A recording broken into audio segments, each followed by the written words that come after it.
I'm pretty confident that I have cracked the code, Marvin, on something huge. Okay. And it's been Yeah. staring us right in the face this whole time. I think this episode had a clue, and I think everybody missed it. Carl Sagan Maybe. has a quote, Marvin. Extraordinary claims require extraordinary evidence, and I've backed my shit up with some pretty incredibly strong evidence. I'm telling you, I solved the show, and we'll talk about it a little bit later. So, folks, stick around for that because you're going to want to hear this. I'm telling you right now. I think I discovered literally like the key to understanding the entire mystery of the show. But let's break down episode 3 first and talk about what we noticed throughout the episode. The episode opens up with Miss Cobell, the aftermath of the last episode where she drove off in like a hurry, and it opens up with her out on the open road. It was interesting because she seems to be almost like emotional at the fact that she's like leaving her job as floor manager. If we tie it to last episode, she was like it was like a heated kind of, well, as heated as Severance employees could be, but like a heated argument about like her value to the company. And she's like, no, you don't value me, you fear me. And they were kind of like, well, whatever, we don't fear anybody, and you didn't do your job right, so we're going to give you another job because we do value you. And I thought maybe they were going to send her off to the train station, aka they were about to again today. So this episode, this was like a banger from the first 5 seconds onward. Yeah. I mean, that first shot like was like instantly pulling you in. I was so locked in, I jumped when Cobell jumped. I was like, oh shit. She had like this emotional look on her face, and I was wondering if it was because like she feels like now her life is empty without her job, which would seem pretty fitting because that shot is like desolate, like it's empty, right? It kind of ties together. Or I was wondering, is she emotional because she's like devoted so much to Lumon and she feels she's earned the right to see the project through to the end, which she like verbally expresses in episode 2. And this episode as well. It turns out to be the case later on in the episode, yeah. She looks down at her car seat for a second and you see like this tube. It looks like a breathing apparatus, or I didn't know if it was like a breathing thing or if it was like a lactation thing. It was like, it was very quick. That was also on her shrine, so it's got to be something to do with her past or something. I don't know what Lumon has on her, maybe her family or something. Yeah. I really don't know. Hope we find out more about that. But I think it's what you said. She wants to see it through. But also if you think about just cults in general, like cults become your life. They just take over everything. So when she's basically like getting kicked out of like the inner circle of the cult. So it's like, it's got to be like devastating. She turns the car around and goes back to Lumon, it turns out. And she has a little confrontation with Helena where she's like, I'll take your offer, but one condition, I want Milkshake out and I want to be the floor head again. I earned it. I deserve it. I want to see this project through. And Helena's like, we can't do that, but let me get on the horn with the board real quick. The board. And she seemingly speaks to the board and she's like, let's go talk with the board real quick. And as they begin to start walking into the office with like Lurch security guard, whoever the fuck he is, Cobell gets sort of like, I guess she gets an inkling that they're going to like kill her, or I don't think they were going to kill her. I think they were going to like sever her is what they were going to do. So I was thinking about that. I thought it was like casino vibes or some shit, like a mafia type. Take her out to the desert. You sit in the front seat, I'm in the back. Oh yeah. But I started thinking like, I got the vibe that she felt like she'd been there before. Like, is this deja vu? Like, is she already severed in some way or something? Like, and she has been there before where they like, because they said it's time for a reset. I'm like, a reset? Yep. Are they like resetting her? Severed whatever or something? Like, it's something like that. I tracked that too. There's a pretty prominent theory online that I've seen that Irv has been reset like numerous times. In fact, a lot of the people have. That would make sense. Is that like... Because it seems that like the older people, it's like all of them, I get that vibe that they've been there a lot longer than even they know. Yeah. Like, yeah. So yeah, that makes sense. Well, last week I had theorized that like maybe it's just the natural progression of being severed is that you eventually just it becomes less and less effective. And I kind of thought about it similar to like in The Matrix, where, you know, when the architect explains to Neo how like there have been several iterations of the Matrix because initially it was like a perfect utopia. And then they realized that like humans can't even like conceptualize perfection. So so it always fails. Yeah. So they had to like constantly reevaluate and retool their strategy for the Matrix. Maybe this is kind of similar, that like you sever somebody and then slowly but surely it starts to fail, and then you got to reset them and you change something or whatever. Tweak it. Yeah. So that could be the thing. We get some interesting stuff with Dylan throughout this episode. We finally, along with Dylan, get to meet his wife, Gretchen, and she comes for a visitation under the strict, watchful eye of the little girl. Miss Huang. Miss Huang, right. At one point, she's walking with Dylan to the room, and he says, is it rude to keep asking you why you're a child? Are you okay? It was really funny that they just keep pointing to that. Yeah. He's like, are you here against your will? So Dylan's doing this visitation with his Audi's wife, Gretchen. And at first I thought for sure it was like a paid actor situation. I didn't think it was real at all. That's what I thought too. And they're having like this awkward, but like kind of nice conversation. She shows him a picture of the whole family that they're dressed as cowboys. And he's that like, was the part I was like, nah, this ain't no way. He's like, so do we live on a cattle ranch? And then they cut away. I'm like, oh yeah, this is fake. This is not real. That's what I thought. And it was odd and pretty much unexplained. And then immediately, you know, we see the scene of them on the outside world. But before that, during the conversation, she's talking to Dylan and she's like basically describing like Audi Dylan. And she's basically says like he hasn't found his thing. And Dylan's like, oh, so he's a fuck up. Right. And then we get the scene of their outside life and we see that like she's the breadwinner, really. She works like a late night job, looks like maybe like a security guard or something. Mm-hmm. And she's leaving for work and he's home with the 3 kids. And she's like, oh, did you do the cookies? And he's like, no, I didn't do it.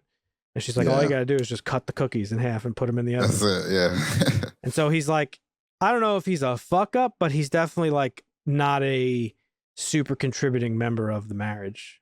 Yeah. And like the family, you could tell. Yeah, and you get the feeling that she's like, it reminds her a lot of probably when she first met Dylan, when he was like way more present and interested in her and that sort of thing. So you can definitely see like some kind of sparks flying there. Kind of weird to see, but it's definitely interesting. I definitely have a feeling we're going to get some sort of love triangle situation. I think it's going to be like her and like any Dylan and Audi Dylan and like this little weird love triangle. That's going to be kind of funny. Actually, C and I were talking about this, or I forgot how it started, but it ended up, I was saying, oh, would you have sex with my Any if we're the same person? Damn. She was like, yeah, it's you. So I was like, oh, fuck.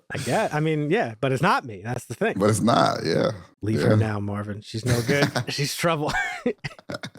So that's where we're at with Dylan. So Helly, he's being played like a fiddle too, I just want to say. Oh, 100%. And that's pissing me off. Like, totally. The triangulation is real in this. Well, I mean, listen, so there's more about it in this episode, but this is just another example. And we know from season 1 that there is some purposeful and fabricated like fear stirred up among the different departments. In the first season, we find out with the paintings that Bert and Irv both have seen different versions of this painting depicting the other department, like cannibalizing the other one. Yeah. Bert, I think now that these innies have like sort of found a common cause and are like actively working against Lumon, Lumon has taken that division a step further, and now they're going to try to sow division among people within the same department. And I think that's what they're doing with Dylan. Oh yeah, for sure. They need him on their side. They need somebody. Yeah. So that's where we're at with Dylan. We get Helly and Mark in this episode. They're on a little bit of a mission.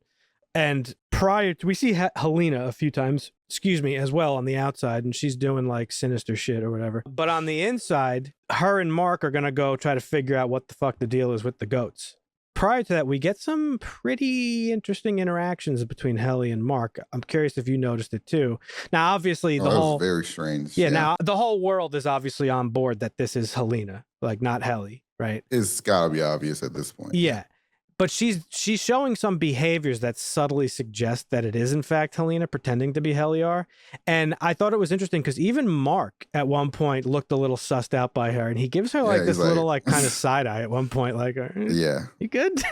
Yep. I'm going to save their little adventure into the goat room for later because it ties into my theory that I wanted to talk about. The beginning of the episode, aside from showing Miss Cobell, also shows Mark timing some shit on his way from the car in the parking lot to going into the office and into the elevator. And at first I was like, was he trying to memorize something like so hard that he could like pass it on to the innie. Yeah. Later in the episode, we actually find out that him and his sister have been working on a little bit of a plan. And what they did was they cut some fabric, letters into fabric, and they glued the words, "Who is alive?"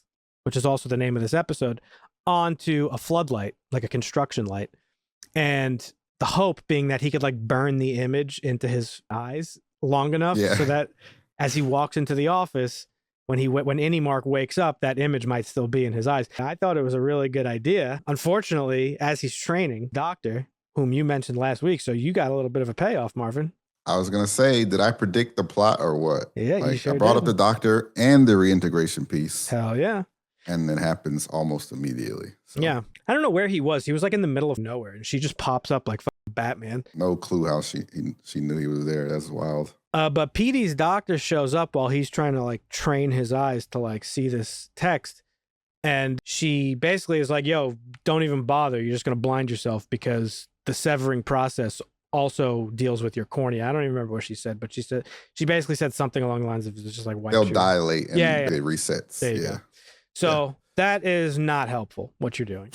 But she does say, hey, listen, I know Petey died a horrible death, but I got better.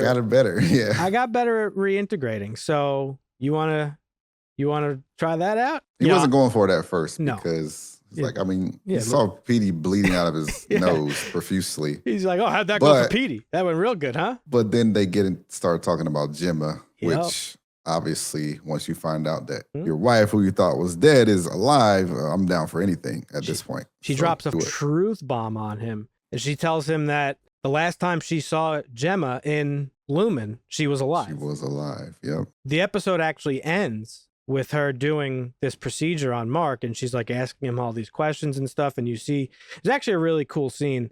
It was an amazing scene. They show like these two like brain waves, and slowly but surely they start to like mesh, I guess.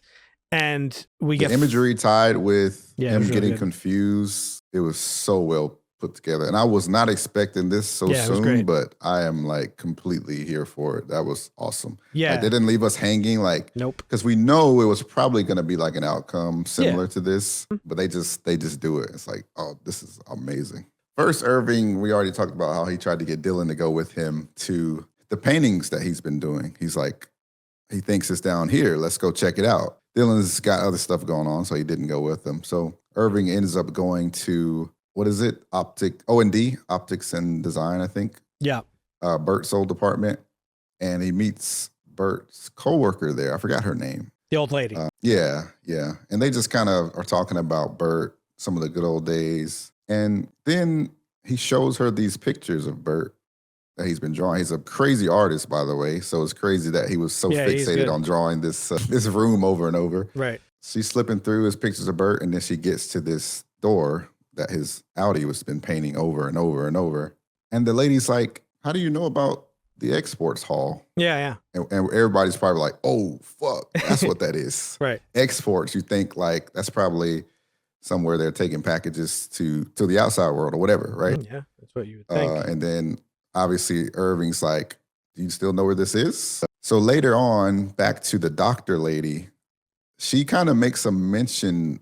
Well, she said reintegration. I thought she was going to go to saying this, there's only one way in to Lumon. Right. And I thought she was going to make a mention of this exports hall. Like, you sneak in through this, you can get in without being severed or whatever. It's very similar to this. It's the door with the red arrow, but the arrow goes down, I believe, in his photo, right?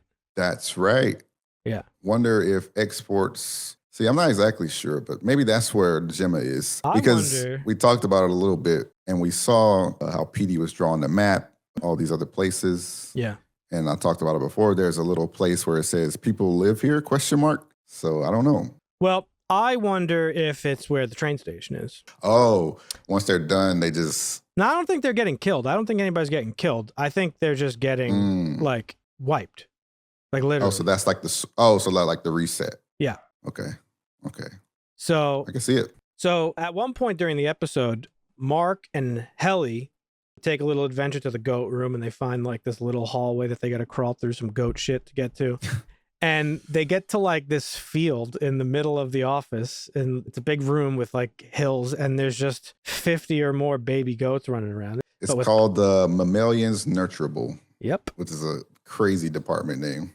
So it's the strangest scene of all. It's, they go to this goat room and, we get Gwendolyn Christie like coming up over this hill. She's like, "Are you here to kill me?" With the shears. With the shears, yeah. She dominated that role. That was a great pick. Mark is there. He brings this like have you seen her like sketch of Gemma. Also drawn by Irving, I'm assuming. Also drawn by Irving, yep. And he's like, "Hey, I'm looking for this woman, like, have you seen her?" And the people in this department, it's some Children of the Corn shit. Like, they just all come out of nowhere with pitchforks and they're all dirty and shit. And they're all like, "We're not telling you shit, so go back to where you came from." Yeah. Eventually he convinces her to tell her, and she's like, what does she say? I don't even remember. She basically says, "Yeah, I've seen her before," right? Pretty much, yeah. Yeah. She says that she used to come here to do her sessions. Yes, instead of them going She stopped coming. Right. Yeah. And those goat people are like a little, very off. I wonder if they're like early versions of like the chip or something where it's like really low quality, like really bad or something, because they're just really off. So that scene ends and, they tell him, "Oh, yeah, we've seen her," or whatever. And she's like, "Before you leave, there's one thing I need you to do. Show us your stomachs." And it was weird. And Helly and him show their stomachs. And she's like, "See, I told you, no pouches." And again, that goes back to the fake division that Lumon spreads among the different departments. And that ties back to the first season when Bert explains that there's a rumor that the data analysis guys, MDR, have pouches on their stomachs with, what is it, like larva or whatever? Something crazy. I can't remember, but I do remember that. Yeah. It was something about larva, and Bert tells him that eventually the rumor is that the larva eats the person and replaces them. Ooh, no, that's good. So let's get into my theory. Okay, I cracked this shit wide open, Marvin. Okay. Now, I couldn't shake the name Mammalian Nurturable. Mammalians Nurturable. I just couldn't.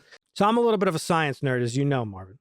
Yes. So I immediately locked in on the name, specifically mammalian. Now, for those of you that don't know, there's a reptilian brain and a mammalian brain. Okay.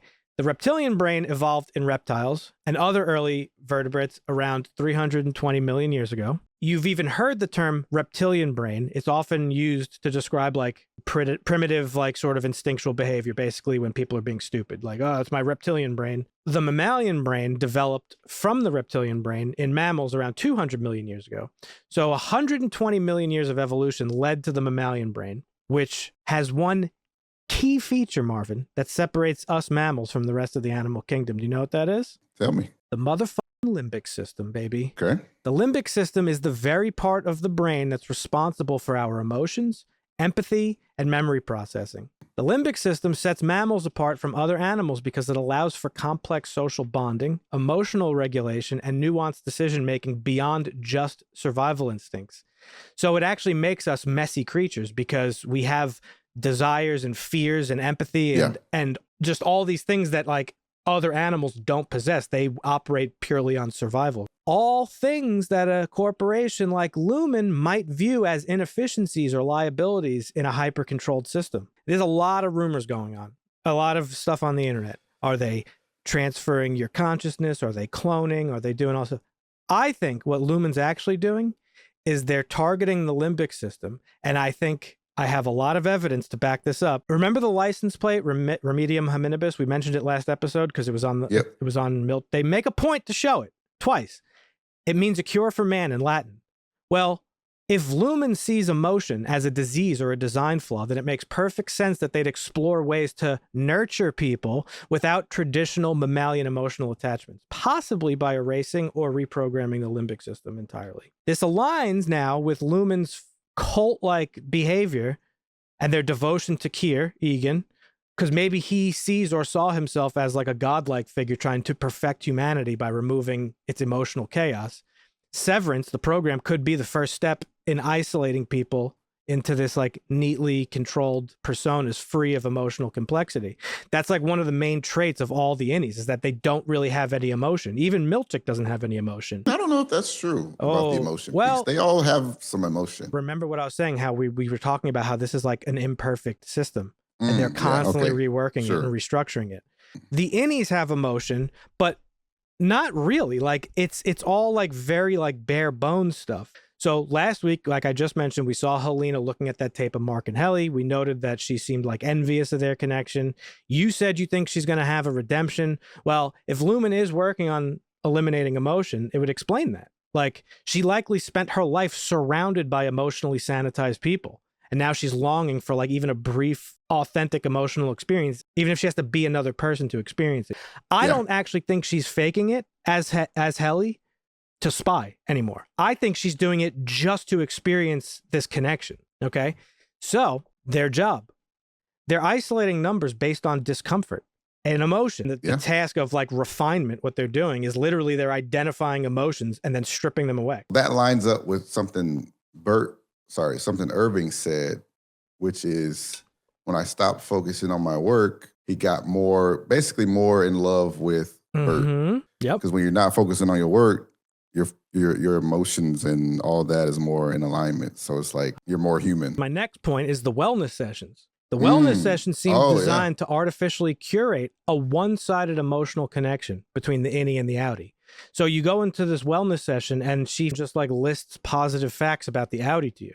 So what this is, in my theory, in this framework, is literally the company creating a narrative for the innie to admire or aspire towards without actually allowing them to process or respond emotionally themselves. It keeps them passive and it prevents what's called an emotional feedback loop. They're going into these wellness sessions, they're getting delivered one-sided information.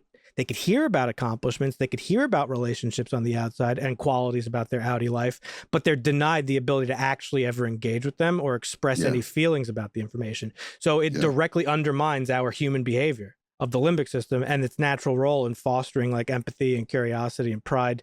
And it just reinforces Lumon's potential goal of stripping away any emotional complexity that people have. Now, if Lumon does see the limbic system as, let's say, like a design flaw in nature, well, the wellness sessions could be their attempt at just replacing this like authentic emotional bonding with just something that's sterilized. And it's just not meant to evoke any genuine emotion, just create like a shallow sense of identity or whatever. By telling them like, hey, on the outside, you're really funny. Like that's to them is like, oh, okay, like somewhere I'm funny. Not here, but somewhere I am.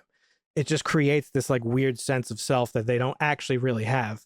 And it just keeps them compliant, but never really actually like emotionally fulfilled. I think if you look at all the things that we've seen in the show, it really lends itself well. I'm telling you, I cooked with this theory, Marvin. I was sitting there last night. I had equations flying through my head. I was like, oh, fuck. No, I like it. I like it. There's some holes in there, but hey, I think it's good. I think it's good. I don't have the answers to everything, okay? No, yeah, for sure. I just think that ultimately Lumon's cure for man could be a project to engineer this like post-emotional species by rewiring the human brain to bypass this mammalian limbic system. I would just ask where Gemma fits in. Well, that's all that. I don't, like I said, I don't have all the answers. I don't know. Yeah. No, I know. I don't know what the end goal is. I mean, they could have multiple goals as well. Yeah. So they could be trying to make clones. They could be trying to get rid of our emotions. Like, I don't know why Mark is the key. I don't know what Gemma's whole deal is. There's so much more. And this is only episode 3. Like, come on, guys. This is insane. There's just so many different things that this show is pulling from inspiration wise